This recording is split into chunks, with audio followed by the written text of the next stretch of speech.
안녕하세요. 모두가 사는 교회 올리브교회 박종범 목사입니다. 오늘도 하나님의 은혜와 평강이 우리 주 예수 그리스도 안에서 저와 우리 모두에게 넘쳐나길 주의 이름으로 축복합니다. 오늘은 신명기 1장 34절부터 46절 말씀에 근거해서 원망의 말소리를 내뱉은 결과라는 제목으로 하나님의 말씀을 전하도록 하겠습니다. 오늘 신명기 말씀 계속해서 살피고 있는데요. 신명기 말씀은 하나님께서 반복적으로 강조한 말씀이라고 말씀드렸습니다.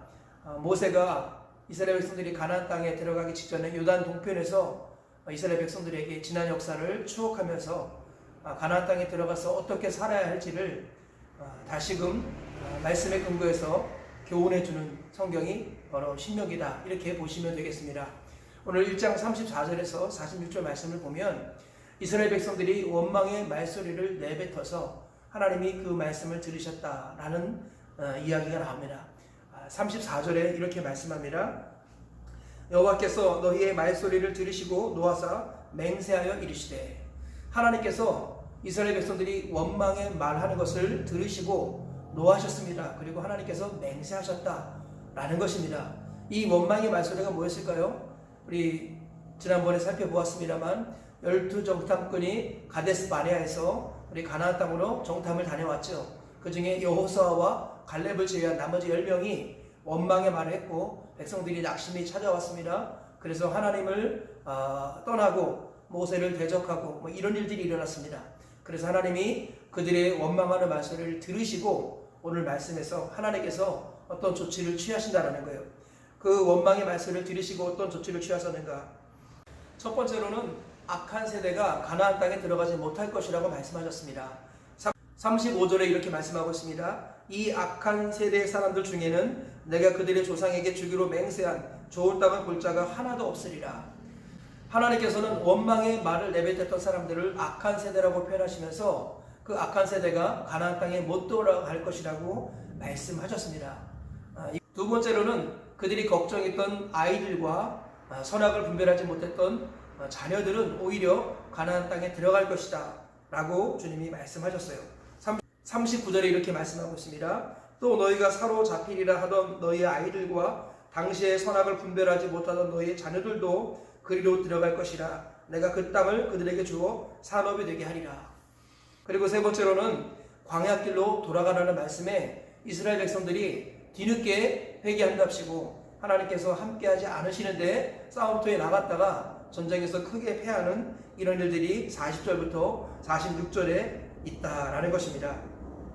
오늘 말씀을 살펴보면 원망의 말소리를 우리가 내뱉었을 때 어떤 결과가 찾아오는지 자세히 알 수 있습니다. 첫째로는 약속의 땅에 들어가지 못하고 오히려 광야의 길로 들어가게 되었다라는 거예요. 하나님께서는 애굽에서 나온 후에 호렙산으로 이끌어 가셨습니다. 그리고 거기에서 하나님께서 언약을 주시고 하나님 나라를 선포하셨습니다. 그래서 헌법은 바로 율법, 계명이고요. 백성들은 이스라엘 백성들이고요. 그 다음에 영토는 가나안 땅이었습니다. 그리고 주권은 하나님께 있는 거죠.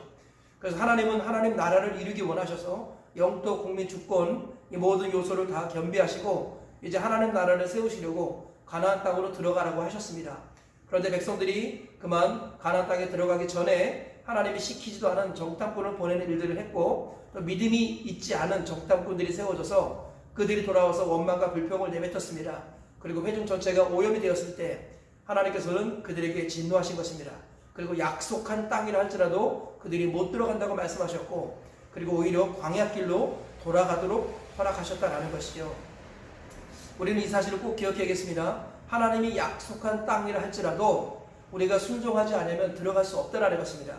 우리는 보통 생각하기를 하나님이 절대 주권자이시기 때문에 하나님이 하신 약속의 말씀은 다 이루어진다고 우리는 일반적으로 그렇게 알고 있습니다. 일반적으로 알고 있는 것이 틀린 것은 아닙니다.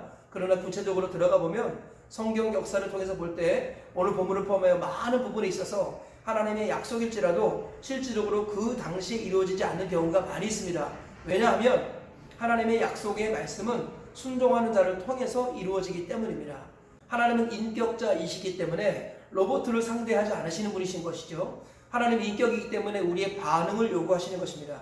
하나님께서 약속하셨을 때 그 약속을 믿고 순종하며 여호수아와 갈렙처럼 그들의 신은 그들에게 떠났고 하나님은 우리와 함께 하시니 그들은 우리의 먹이라, 건너가서 그 땅을 차지하자, 이렇게 외치는 믿음의 사람들, 순종의 사람들을 통해서 하나님의 약속이 이루어지는 것이지, 하나님 우리를 죽이려고 애굽에서 건져내셔가지고 여기에 오게 하셨다, 이렇게 말하는 거, 원망의 말을 하는 거, 이런 것들을 하나님께서는 기뻐하지 않으시는 것입니다.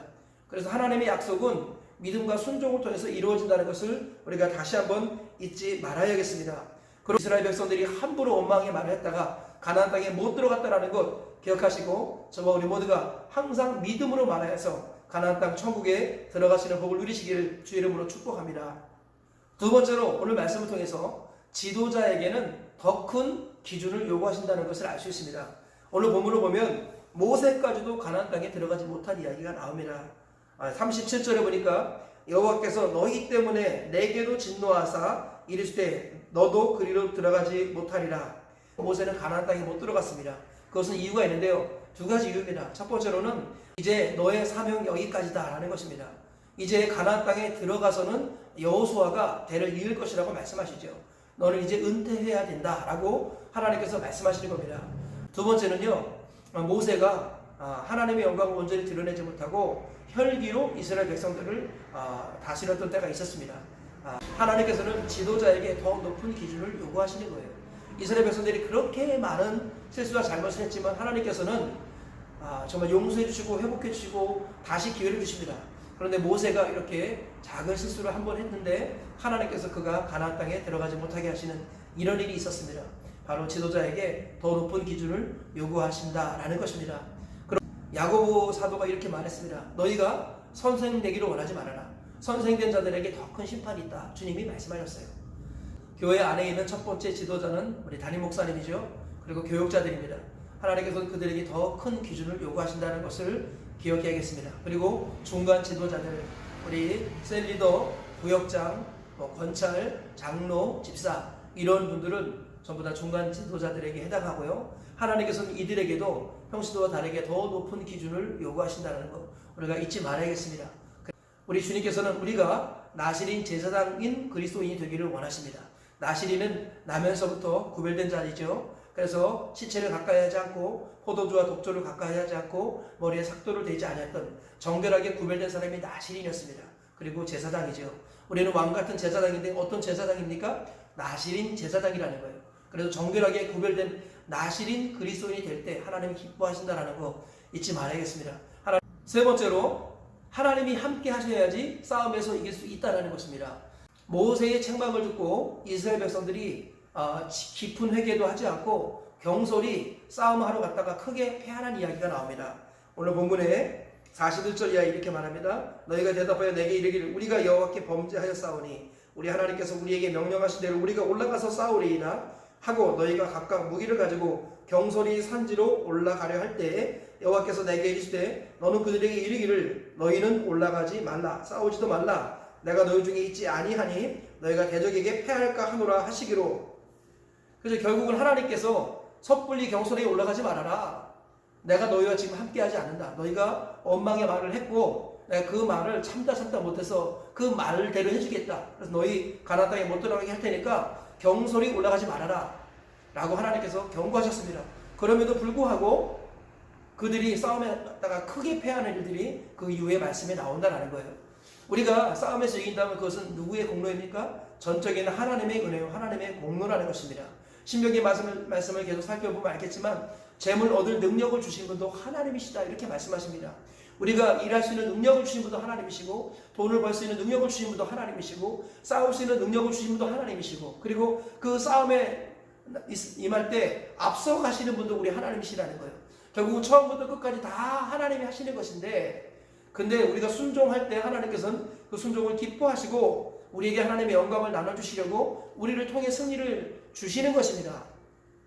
그러므로 우리가 항상 이 사실을 기억해야 돼요. 우리가 하나님이 함께 하시는 것이 가장 중요하다는 것입니다. 늘 이런 말씀 드렸죠. 속도보다 중요한 것은 방향이고 방향보다 중요한 것은 동행이라는 것입니다. 아무리 올바른 방향으로 가고 있다 할지라도 하나님이 함께 하지 아니하시면 올바르지 않은 것입니다. 그런데 동행이 뭐라고 그랬어요? 동행은 같이 가는 것이라기보다는 따라가는 것이라고 했습니다. 성경에서는 하나님이 인도하시고 우리가 따라가는 것, 이것을 동행이라고 말씀하십니다. 그러므로 오늘 하루를 살아갈 때 속도를 점검하기 전에 먼저 방향을 점검하시고요. 방향을 점검하기 앞서 동행하는가를 점검하셔야겠습니다. 동행이라는 것은 같이 가는 것이 아니라 주님께 이끌리는 것, 주님을 따라가는 것이라는 것을 기억하시기 바랍니다. 그리하여서 항상 주님과 더불어 동행하며 주님께 순종하면서 승리를 이루어 가시는 우리 모두가 되시길 주님의 이름으로 축복합니다. 말씀의 결론을 맺겠습니다. 오늘 세 가지 말씀 전했죠. 첫 번째로는 원망의 말을 했던 사람은 가나안 땅에 못 들어갔다라는 것입니다. 하나님께서는 우리 입술의 말을 들으시고 말대로 행하십니다. 말 한마디로 천국과 지옥이 결정되는 것입니다. 처음부터 끝까지 항상 믿음으로 말하시는 우리 모두가 되시기를 축복합니다. 두 번째로는요, 하나님께서는 지도자에게 더 높은 기준을 요구하신다는 것입니다. 모세의 작은 실수를 기억하시고 가나안 땅에 들어가지 못하게 하셨습니다. 이 사실을 기억하고 영적 지도자들, 중간 지도자들은 더 높은 기준으로 신앙생활 하시기를 축복합니다. 세 번째로 하나님이 함께하지 아니하시면 우리는 이길 수 없다라는 것입니다. 가장 중요한 것은 우리의 열정과 열심이 아니라 하나님이 함께하시느냐인 것입니다. 그러므로 속도보다 중요한 것은 방향보다 중요한 것은 동행이라는 것을 기억하시고 오늘도 순종하여 주님과 동행하시기를 축복합니다. 이 세 가지 말씀을 기억하시면서 오늘 하루를 승리하시고 평생 승리하시길 주님의 이름으로 축복합니다.